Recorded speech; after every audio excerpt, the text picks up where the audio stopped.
भैया भीम को बेटा आज बाई रणभूमि में लड़े रोए। दादा भीम को बेटा आज बाई रणभूमि में लड़े रोए।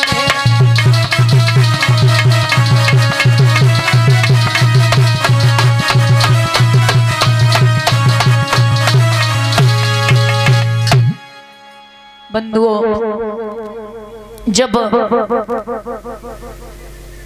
भीम का बेटा युद्ध कर रहा है, इधर से उधर वार चल रहे हैं, अचानक दुर्योधन ने जवाब दिया, ये कर्ण एक काम करो, ये सबको मारे दे रहा है, वज्र शक्ति का प्रहार करो। कर्ण बोले दिमाग तो ठीक है, अगर वज्र शक्ति का प्रहार इस पे कर दिया तो अर्जुन बच जाएगा। दुर्योधन बोले अर्जुन तो लड़े को तब आवेंगे जब जो भीम को बेटा हमें तुम्हें छोड़ दिए। ये इतना बड़ा बलवान है, ये छोड़ ही नहीं सकता, वज्र शक्ति का प्रहार करो। बोले नहीं कर सकता, अर्जुन बच जाएगा। बोले तो फिर मैं तो चला, तुम लड़ो, मैं जा रहा हूं। महाराज जैसे ही वज्र शक्ति का प्रहार हुआ, उस रणभूमि में भीम का बेटा घटोत्कच खत्म हो गया। जब वो मारा गया, बाप को पता चला कि बेटा मर गया, तो भीम ने दुशासन को उठाया, जमीन पे पटका है, दो घूसे जमाए हैं और जंघा को फाड़ दिया। दुशासन मारा गया। अब जैसे भैया मरो तो दुर्योधन ने रण को छोड़ के भागना शुरू कर दिया। बोले एक तो मरी गया, अकेले कर्ण कछु करियो ना पई, तो हमाओ यहाँ काम हो ना कछु।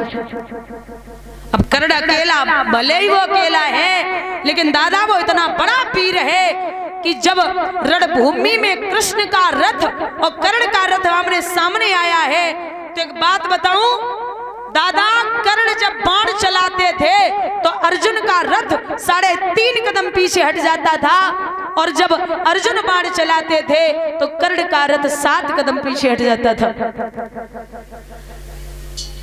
कर्ण का रथ जब 7 कदम पीछे हटा तो अर्जुन मुस्कुराए कि बोले देख रहे हो कन्हैया, ये जब बाण चलाता है तो हमारा रथ सिर्फ 3.5 कदम हटता है, इसका 7 कदम हट रहा है। भगवान बोले थोड़ी सी शर्म करो, तुम्हें लज्जा आनी चाहिए। मैं पूरी दुनिया का मालिक, पूरी दुनिया का सम्राट स्वयं तुम्हारे रथ पे बोझ लेके बैठा हूं, और जो ध्वजा पर विराजमान है वो स्वयं हनुमान जी हैं, और तब भी ये वीर रथ को पीछे हटा रहा है। इससे बड़ा बलवान कोई पैदा होगा?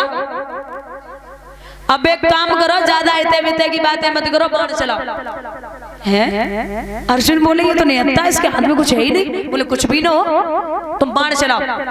बोले नहीं महाराज, ये हमारे सब संबंधी हैं और मैं ऐसे बाण नहीं चला सकता, नाथ ये नहीं हत्ता है। भगवान बोले अगर कुल में कपूत पैदा हो जाए तो उसे मारने में देरी नहीं करनी है। तो अर्जुन बोले कृष्ण मैं कैसे पार करूं लला, और सब रिश्ते वाले कुछ मामा लगते हैं, कुछ पिता हमारे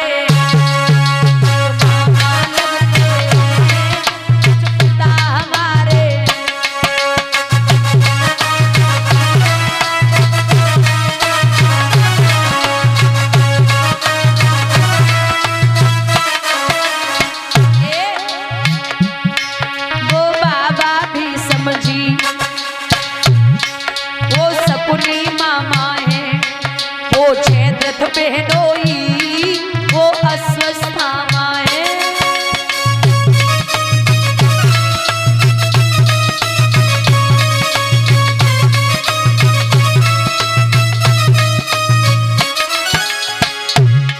कुछ लगे ससुर मेरे,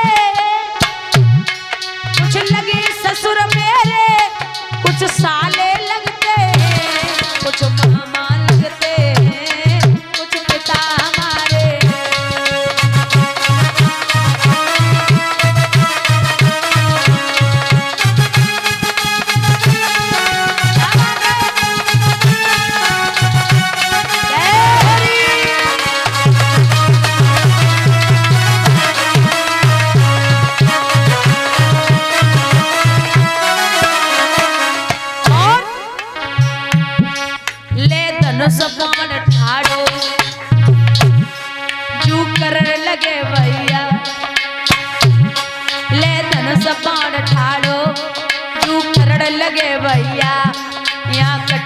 खून गिरे घर रोवेगी मैया।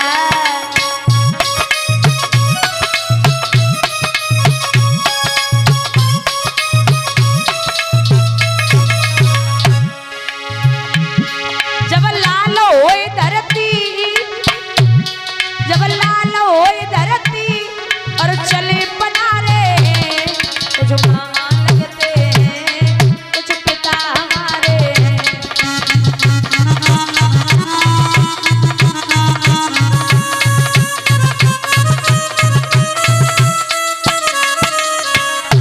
लला कुनवा सब मर जाएगो,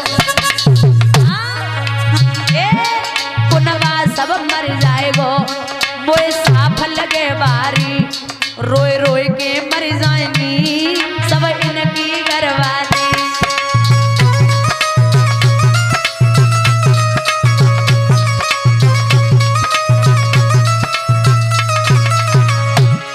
ये कहकर अर्जुन ने, ये कहकर अर्जुन ने अब शस्त्र तो डाले, कुछ मामा लगते हैं कुछ पिता हमारे।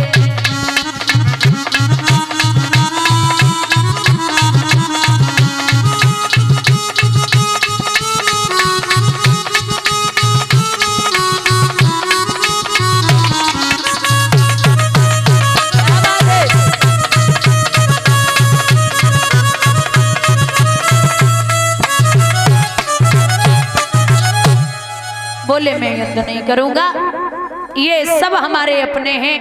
भगवान बोले तुम्हें यहाँ अपने की पड़ी है, तुम पागल होगा। अरे आगे बाढ़ चलाओ, बढ़ो आगे।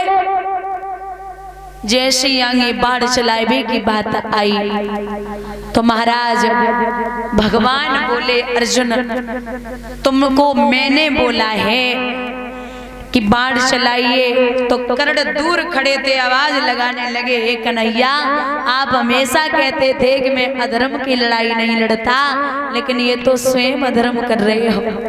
भगवान बोले तुम हमें सिखा रहे हो अधर्म, और धर्म का हो तो सुनो।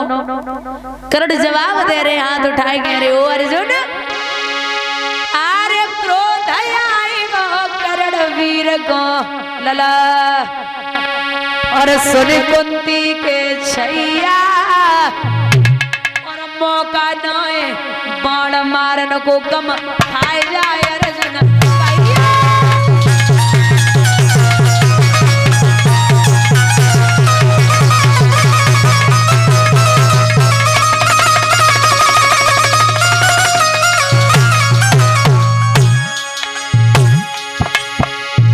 एक घड़ी को समय कोई दे दे,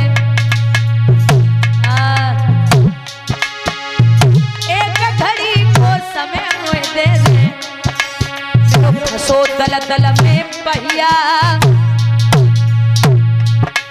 हम डट डट समर करे खेतन में वो कुंती के छैया।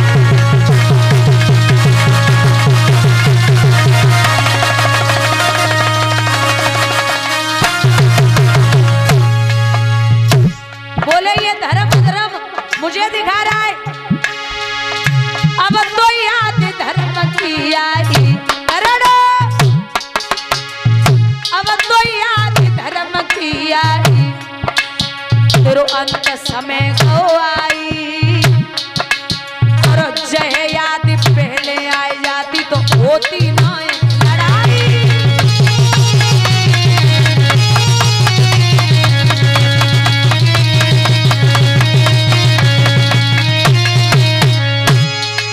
और फिर एक बार कर्ण कोशिश करता है, हाथ चलाओ कर्ण वीर ने, तरक सपे मेरे भैया, खाली हाथ मारो नहीं पाओ छल करी गई कुंती मैया।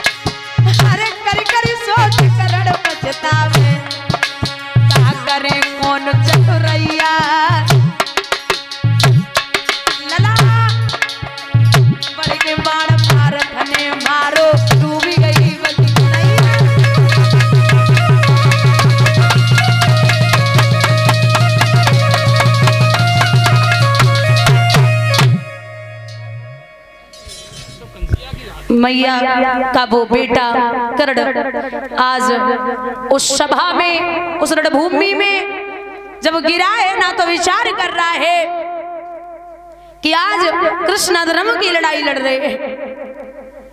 अर्जुन बोले कि हे नाथ, आपको शायद पता ना है कि हमारी नजर में ये धर्म की लड़ाई नहीं है।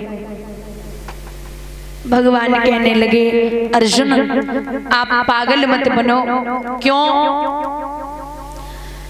आपको लगता है कि कर्ण जो है ये इतना बड़ा वीर है, और वीर तो छोड़ो, इतना बड़ा दानवीर है। और ये सच्चाई है, कर्ण जैसा दानी न तो कभी हुआ है और ना कभी होगा। क्योंकि जो धृतराष्ट्र जी थे, तो धृतराष्ट्र जी को बड़ा घमंड था कि बहुत बड़ा दानी हो। भगवान बोले तुमसे भी बड़े दानी पड़े आपके ही यहाँ, तो धृतराष्ट्र जी नहीं माने।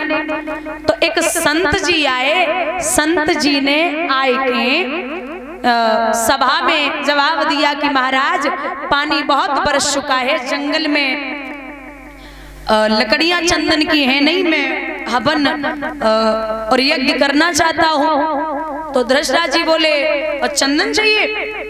अरे मेरे यहाँ से कोई विमुख होके नहीं गया, आप तो जरा सा चंदन मांग रहे। आओ गुप्तचरों को भेजा, जाओ जंगल में कहीं भी सूखी लकड़ी मिले चंदन की तो वो ले आना। गुप्तचर 2 दिन भागे लेकिन कहीं सूखी लकड़ी नहीं मिली। अंत में सभा में हर जगह दिखवा लिया, कहीं चंदन की लकड़ी नहीं मिली। तो धृतराष्ट्र जी बोले महाराज माफी चाहूंगा, हमारे यहाँ से कोई भी विमुख नहीं गया, आज हमें बड़ा अफसोस है कि आपको मैं चंदन नहीं दे पाया। महात्मा जी बोले नहीं दे पाया मतलब है ही नहीं? बोले नहीं है। भगवान बोले इधर हमारे पास आओ, तुम्हें और चंदन तो दिलवा के भेजूंगा। और कर्ण के पास पहुंचे भगवान, तो धृतराष्ट्र को लेके बाहर खड़े है गए। बोले तुम देखते रहना, ये चंदन की व्यवस्था कहीं से भी करेगा, तुम यहीं रहो। और अंदर पहुंचे महात्मा जी बोले कि महाराज की जय हो, हमें चंदन की जरूरत है। कर्ण बोले चंदन? हाँ, पानी बरस चुका है और जंगल में कहीं भी किसी भी जगह चंदन नहीं है, तो क्या करें? कर्ण बोले अभी दिखवाता हूँ। पूरे राज्य में कर्ण ने दिखवाया, कहीं चंदन की लकड़ी नहीं मिली। कर्ण बोले कि अब चंदन तो नहीं है। महात्मा बोले फिर क्या मैं विमुख जाऊंगा?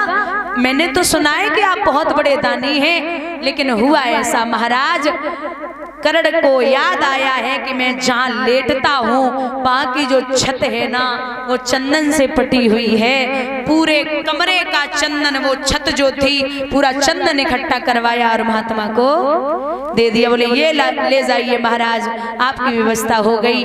भगवान धृतराष्ट्र से बोले कि तुम्हें पता है तुम्हारे घर में जहाँ आप लेटते हो वहाँ चंदन के खम्भे लगे हुए हैं और वहाँ छत भी चंदन की है, लेकिन तुम्हें याद ही नहीं था कि चंदन मिलता का, तुम्हें इतना घमंड है। तो कर्ण सच में इतना बड़ा दानी था कि उससे ऐसा अब कभी नहीं होगा।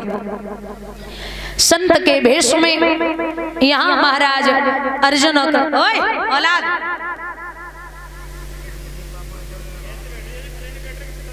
शांति से बैठिए। महाराज कर्ण के पास में जहां अंतिम सांसों में कर्ण पड़ा हुआ, संत के भेष में भगवान पहुंचे। बोले कर्ण महाराज कुछ चाहिए था? कर्ण मुस्कुराए कि बोले मौत को समय बिल्कुल नजदीक है और मरने के टाइम पे नहीं कुछ हमसे चाहिए, बताओ क्या चाहिए? भगवान बोले मैंने सुना है कि आप सोने का दान करते। बोले हाँ करता तो हूँ। बोले तो सोने का ही कुछ चाहिए? कर्ण बोले अब जमीन पे पड़े, अब सोने को यहाँ कहा धरो। हाँ बोले मेरे पास एक सोने का दांत है। उखाड़ा दांत कर्ण ने भगवान को दिया, और जैसे ही भगवान ने वो दांत देखो अपने रूप में आए, कर्ण भगवान के चेहरे को देखने लगा। अरे नाथ, कम से कम मरते मरते तो आप हमें पास तक दर्शन देने चले आए। एक बात बोलूं महाराज, जीवन में भगवान इतना कभी नहीं रोए जितना 2 भक्तों के लिए रोए हैं। त्रेता युग में भगवान श्री राम जितना रोए जटायु के लिए उतना कभी नहीं रोए। जटायु के लिए भगवान रोए थे और जटायु को भगवान ने अपने हाथों से जलाया था और कर्ण को भगवान ने अपने हाथों पे जलाया था। कर्ण और जटायु के लिए भगवान बड़े रोए। तो भगवान पूछने लगे, कर्ण बच्चा आपको क्या चाहिए, हमें आप बता दीजिए। तो आंखों में आंसू लेके आज कर्ण जवाब देते हैं कि हे श्रीमन, मैं ये चाहता हूं कि मेरा शरीर जो है आप उस जगह जलाना जहां कोई पाप न हुआ हो। बोले हैं